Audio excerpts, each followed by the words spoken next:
आज हम पढ़ने वाले हैं कार्बन एंड इट्स कंपाउंड। बहुत ही जल्दी, बहुत ही इजी वे में आज हम कार्बन एंड इट्स कंपाउंड को क्लियर करने वाले हैं। तो सबसे पहले हम पढ़ेंगे क्या, सबसे पहले हम पढ़ने वाले हैं carbon don't form ionic bond, यानी कि हम सबसे पहले पढ़ने वाले हैं कार्बन क्यों, कार्बन होता क्या है। सबसे पहले कार्बन क्या होता है, जो ना तो गेन कर सकता है ना ही लूज कर सकता है क्या, इलेक्ट्रॉन्स। क्यों, सबसे पहले हम पढ़ने वाले हैं carbon don't form ionic bond. Ionic bond क्यों नहीं बनाता, क्योंकि कार्बन गेनिंग 4 इलेक्ट्रॉन्स, कार्बन जो है 4 इलेक्ट्रॉन्स गेन करता है, ठीक है। और ये लूज़ भी नहीं कर सकता, क्योंकि लूज़ करने के लिए ज़्यादा एनर्जी की रिक्वायरमेंट होती है, एंड लेने के लिए भी वो ज़्यादा नहीं होल्ड कर सकता। क्यों, because of the small size, carbon का बहुत स्मॉल साइज़ होता है, इसलिए वो ले भी नहीं सकता और दे भी नहीं सकता। तो ये हमने ये वाला पोर्शन 2 मिनट में कंप्लीट कर लिया। उसके बाद प्रॉपर्टीज़ ऑफ कोवेलेंट बॉन्ड। अब हम पढ़ने वाले हैं आयनिक बॉन्ड्स। तो भाई नहीं बना सकता, क्योंकि ना तो ये गेन कर सकता है ना ही लूज़ कर सकता है, और इतने में आयनिक बॉन्ड बनता नहीं है। तो ये क्या बनाता है, कोवेलेंट बॉन्ड बनाता है। कोवेलेंट बॉन्ड क्या होते हैं, जो सॉलिड, लिक्विड एंड गैस तीनों स्टेट में रह सकते हैं। लो मेल्टिंग पॉइंट होता है, नो बॉइलिंग पॉइंट होता है, okay, low melting point, low boiling point होता है।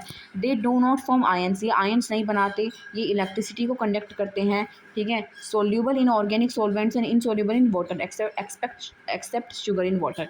ये सोल्यूबल होते हैं ऑर्गेनिक सॉल्वेंट में एंड इनसोल्यूबल होते हैं water except sugar in water. यानी कि ऑर्गेनिक सॉल्वेंट्स यानी कि अल्कोहल में सोल्यूबल होते हैं और इनसोल्यूबल होते हैं वाटर में, ठीक है, बस एक्सेप्ट किसी शुगर इन वाटर, बस अगर पानी में चीनी है तो वो इसका एक्सेप्शन है। अब हम पढ़ने वाले हैं डायमंड और ग्रेफाइट का डिफरेंशिएशन। डायमंड क्या है, डायमंड का हर एक कार्बन किससे मिलके बना होता है, डायमंड का हर एक carbon bonded to 4 other carbon atoms. इसका हर एक एटम जो होता है, कार्बन एटम, वो 4 कार्बन एटम से मिलके बना होता है। एक रिजिड 3D स्ट्रक्चर बनाता है, हार्डेस्ट नेचुरल सब्सटेंस है, डज नॉट कंडक्ट इलेक्ट्रिसिटी, इसके पास फ्री इलेक्ट्रॉन्स नहीं होते तो इलेक्ट्रिसिटी कंडक्ट नहीं करता। Synthetic diamonds can made by applying very high pressure and temperature to pure carbon. यानी कि सिंथेटिक यानी कि थोड़े शाइनी डायमंड्स कब बनेंगे, जब उनमें ज़्यादा हाई प्रेशर डालेंगे, ठीक है। उसके बाद ये किसके लिए यूज़ होते हैं, for cutting glass and rocks, glass और रॉक्स की कटिंग के लिए यूज़ होते हैं। ग्रेफाइट क्या है, हर एक carbon atom bonded to 3 other carbon atoms in hexagonal plane. एक हेक्सागोनल प्लेन शेप में हर एक कार्बन एटम अटैच्ड हो। Layers of hexagonal sheets are placed one above the other, layers से मिलके बने हो, एक दूसरे के लेयर्स में हो। सॉफ्ट, स्मूथ और स्लिपरी होता है। ग्रेफाइट हमारी पेंसिल में होता है, तो हम उससे भी देख सकते हैं, सॉफ्ट होती है हमारी पेंसिल, ऊपर से स्लिपरी सी होती है और ग्रेश कलर की होती है, शाइनी होती है। तो हमारे ग्रेफाइट तो यहीं पे, इसका पॉइंट यहाँ पे हो जाता है खत्म। Good conductor of electricity, good conductor of electricity होती है, क्यों, क्योंकि इसके पास फ्री इलेक्ट्रॉन्स होते हैं, ठीक है। And use as pencil lead, मैंने बताया पेंसिल्स में यूज़ होती है। तो हमने ये वाला पोर्शन भी अपना कंप्लीट कर लिया। उसके बाद हम पढ़ेंगे क्या, versatile nature. Versatility of carbon इसको बोलते हैं, ठीक है। इसमें क्या होता है, catenation, tetravalency, strong covalent bond, polymerisation and isomerism. Catenation क्या होता है, जिसमें कि चेन्स में अटैच्ड हो। टेट्रावैलेंसी, जिसकी 4 वैलेंसी हो, टेट्रा का मतलब ही 4 होता है, तो यानी कि कार्बन की 4 वैलेंसी हो। स्ट्रॉन्ग कोवेलेंट बॉन्ड, वो स्ट्रॉन्ग कोवेलेंट बॉन्ड बनाती है। पॉलीमराइजेशन, पॉलीमर्स से मिलकर बनती हो। और आइसोमेरिज्म, सेम फिजिकल प्रॉपर्टी हो लेकिन डिफरेंट स्ट्रक्चर हो। जैसे कि हमने यहाँ पे देखा, जैसे कि हमने यहाँ पे देखा कि ये है आइसोमर्स, ये है हमारा आइसोमर्स, और इसमें ब्यूटेन की जो हमारी स्ट्रक्चर है, इसमें ब्यूटेन की स्ट्रक्चर ये भी है और ये भी है, यानी कि इनकी फिजिकल प्रॉपर्टीज सेम है लेकिन इनकी स्ट्रक्चर्स अलग अलग है। अब हम पढ़ने वाले हैं आइसोमर, ये हमने देख रहा है आइसोमर्स। अब हम पढ़ेंगे होमोलोगस सीरीज। होमोलोगस सीरीज क्या होती है, जो CH2 यूनिट से डिफर करें, यानी कि जो जिनका जो डिफरेंस है वो CH2 यूनिट हो। Same functional group member show similar chemical properties, same functional group के जो मेंबर है वो सिमिलर केमिकल प्रॉपर्टीज दिखाएं। और इसका जनरल फॉर्मूला होता है CnH2n+2। क्या होता है, CnH2n+2। ये इसका हमारा जो फॉर्मूला, जैसे कि एग्जांपल में हमने एल्केन लिया, जो सीरीज़ में, जो जिनका फॉर्मूला सीरीज़ में सेम होता हो, ठीक है। ग्रेडेशन एंड फिजिकल प्रॉपर्टीज, यानी कि इसका मेल्टिंग बॉइलिंग पॉइंट ये इंक्रीज होते रहते हैं with molecular mass. Difference in molecular mass between successive members is 14U। इनका जो डिफरेंस होता है मॉलिक्यूलर मास के बीच का, वो होता है 14U। अब हमारे एक क्वेश्चन है जो कि इंपॉर्टेंट है बोर्ड के बेसिस पर। Answer the following, in the functional group present in these compounds. ये आपको मुझे कमेंट सेक्शन में पूरा इसका आंसर मुझे लिख के बताना है। Right the general formula for the compounds of this functional group, state the relationship between these compounds and draw the structure of any other compound having a similar functional group. It's your homework. अब हम पढ़ने वाले हैं इसी की reactions. Reaction होती है combustion reaction, oxidation reaction, addition reaction, substitution reaction, esterification reaction, saponification reaction. तो सबसे पहले कंबशन रिएक्शन क्या होती है, जिसमें हीट और लाइट एनर्जी रिलीज हो रही होती हो, जिसमें हीट और लाइट एनर्जी रिलीज हो रही होती है, जिसकी CH4+2O2 arrow CO2 plus 2H2O plus heat release हो रही है, तो ये कंबशन रिएक्शन है। ऑक्सीडेशन रिएक्शन, कंबशन रिएक्शन होती है जो हीट और लाइट एनर्जी रिलीज करते हैं, हमने पढ़ा।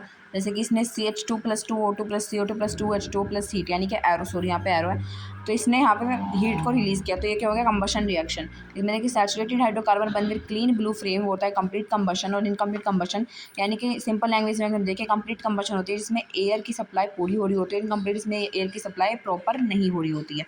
अब हम पढ़ेंगे ऑक्सीडेशन रिएक्शन, जो कि हमने चैप्टर 1 में भी पढ़ी थी, क्या, जिसमें हाइड्रोजन जो है लूज़ हो रहा होता है और ऑक्सीजन ऐड हो रहा होता है, या कि लेकिन इसमें हम देखते हैं कि alcohol oxidise to carboxylic acid, यानी कि अल्कोहल ऑक्सीडाइज हो जाती है कार्बोक्सिलिक एसिड में, और किसकी प्रेजेंस में, KMnO4 K2Cr2O7 की प्रेजेंस में। ये यहाँ पे हमारी ऑक्सीडेशन रिएक्शन है।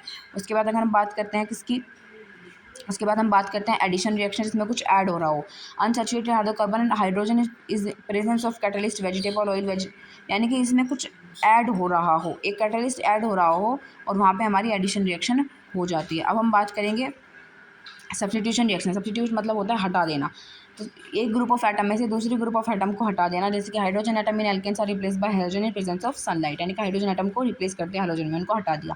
अब दो इंपॉर्टेंट रिएक्शन होती हैं जो कि एस्टरिफिकेशन रिएक्शन और saponification reaction, both reactions are important.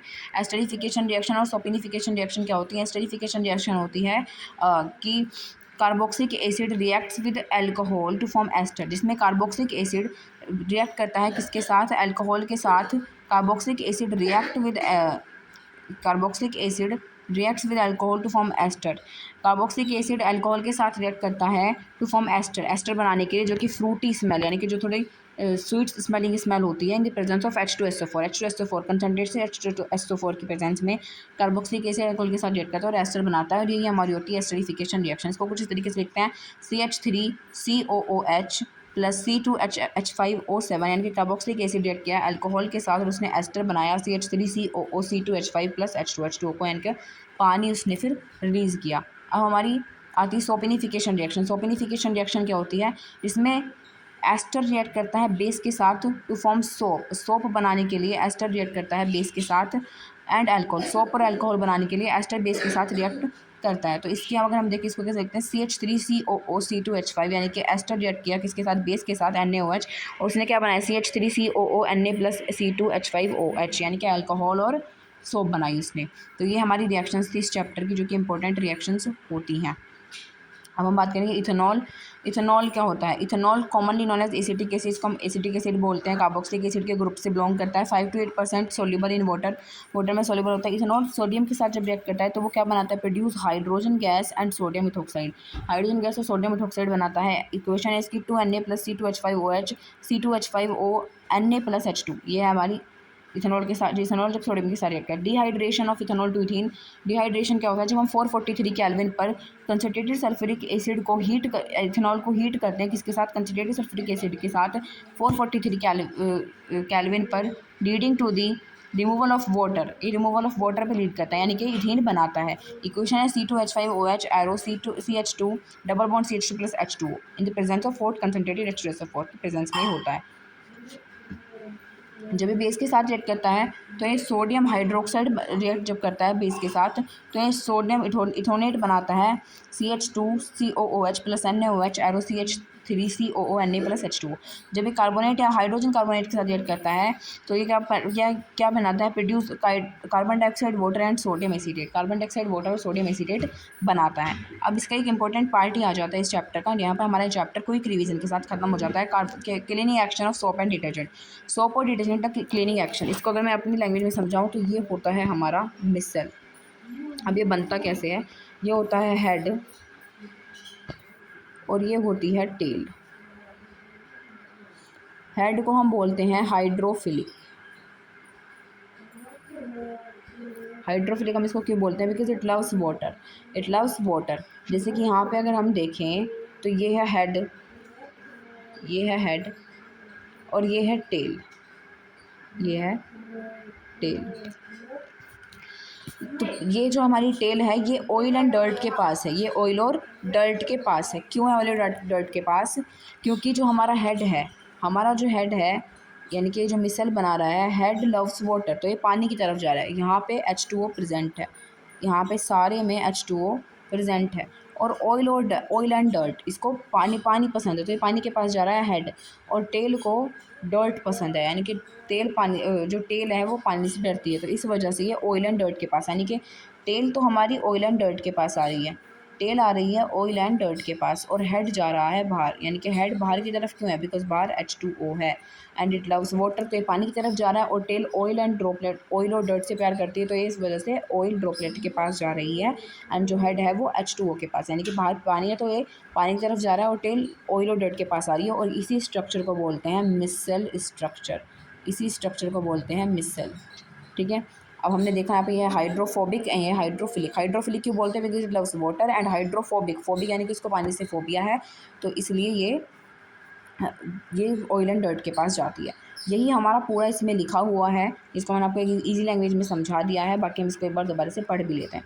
Cleaning action of soap division, structure and function, soaps are sodium salts of long chain carboxylic acid, hydrophilic है डिजोल्व्स इन वाटर, वो पानी में dissolve होता है, और hydrophobic tail dissolves in oil and grease, वो oil और grease में डिजोल्व होती है। मिसल फॉर्मेशन कैसे होता है, जब सोप मॉलिक्यूल मिसल बनाते हैं पानी में, कैसे बनाते हैं, टेल डर्ट के पास जाती है और जो हेड है वो वाटर के पास जाता है। इसका क्लीनिंग एक्शन क्या है, soap breaks grease into smaller particles, soap smaller particles में जाती है, उसको क्लीन करती है, dirts get suspended in water and washes away, dirt पानी से बाहर निकल जाती है, और सोप सोल्यूशन बाहर मिसल की तरह दिखने लगता है। अब एक क्वेश्चन आता है कि why do soaps not work well in hard water, hard water में सोप अच्छे से काम क्यों नहीं करती है। ठीक है, and how detergents are better, detergents better क्यों हैं। ठीक है, तो soaps form scum in hard water, soap scum बनाती है हार्ड वाटर में, क्यों बनाती है, सोप जो है वो हार्ड वाटर में स्कम क्यों बनाती है, और सॉफ्ट वाटर में अच्छे से बबल्स क्यों लाती है। तो इसका रीज़न है, सोप्स स्कम क्यों बनाती है हार्ड वाटर में, क्योंकि हार्ड वाटर के पास होता है कैल्शियम और मैग्नीशियम, हार्ड वाटर के पास होता है कैल्शियम और मैग्नीशियम आयंस, जिसकी वजह से उनकी जो एफिशिएंसी है वो रिड्यूस हो जाती है और वहाँ पे स्कम बन जाता है। लेकिन डिटर्जेंट के पास कुछ भी ऐसा नहीं होता, तो इस वजह से वहाँ पे बबल्स बन जाते हैं। तो ये क्वेश्चन है जो कि बोर्ड में आ सकता है, and this is the whole revision of carbon and its compound chapter, और हमने इस चैप्टर को बहुत अच्छे तरीके से रिवाइज कर लिया है। I hope this is clear to you all. Thank you very much.